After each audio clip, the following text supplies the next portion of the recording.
Well, good evening, No Coast channel. I hope you all are having a wonderful week.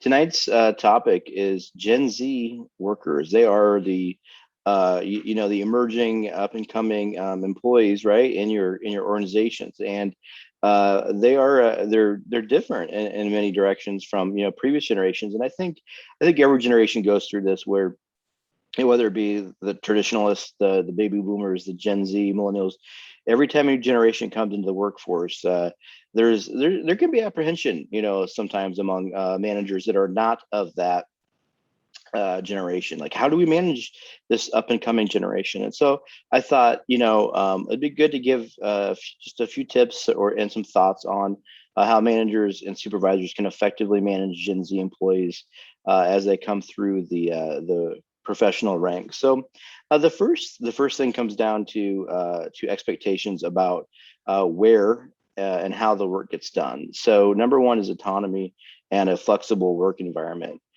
Gen Z employees are very much expecting a flexible, workplace environment, meaning working from home or maybe a blended work schedule, hybrid, where they work a couple days in the office and then a couple days from home, or even sometimes going into a co-working space or working occasionally from a coffee shop.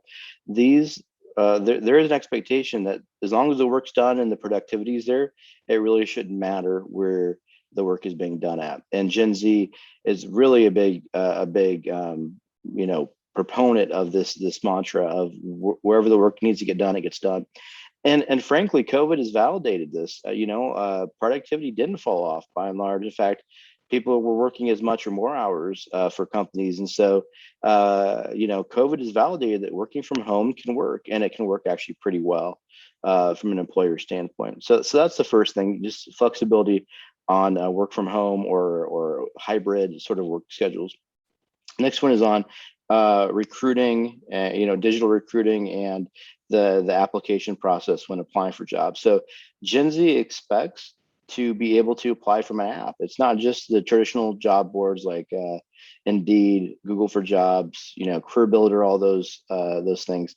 They want to be able to post a resume via an app just from their smartphone. And the other thing is they also want to be able more and more to upload or to put forward a digital recorded resume. So they're trying to talk about themselves in an AV format without putting forward a more traditional resume via PDF or Word document. This is the big change. Now, it hasn't exactly completely caught on yet, but there are some recruiters that are saying, sure, go ahead and submit your 5-minute video explaining why you think you're perfect for this role, instead of sending the more traditional 2-page resume or whatever.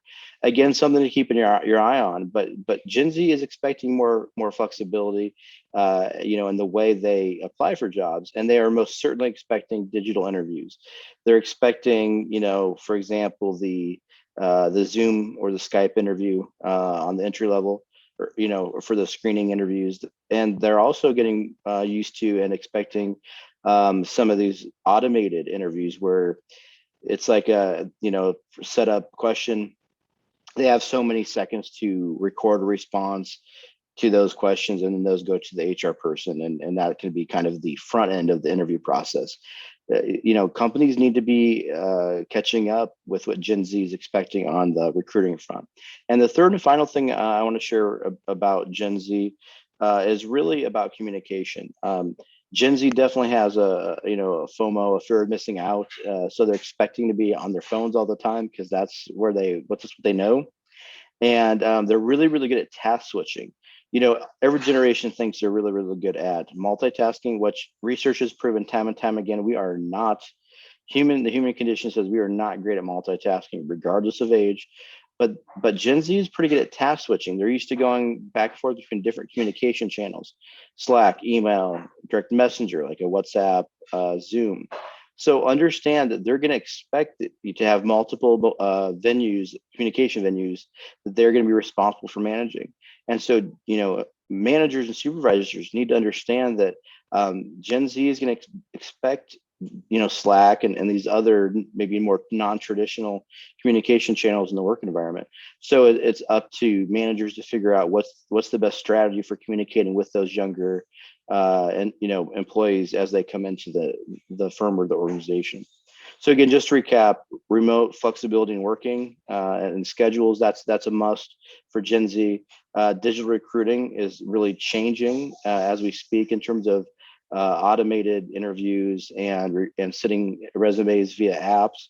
And then last but not least is communication.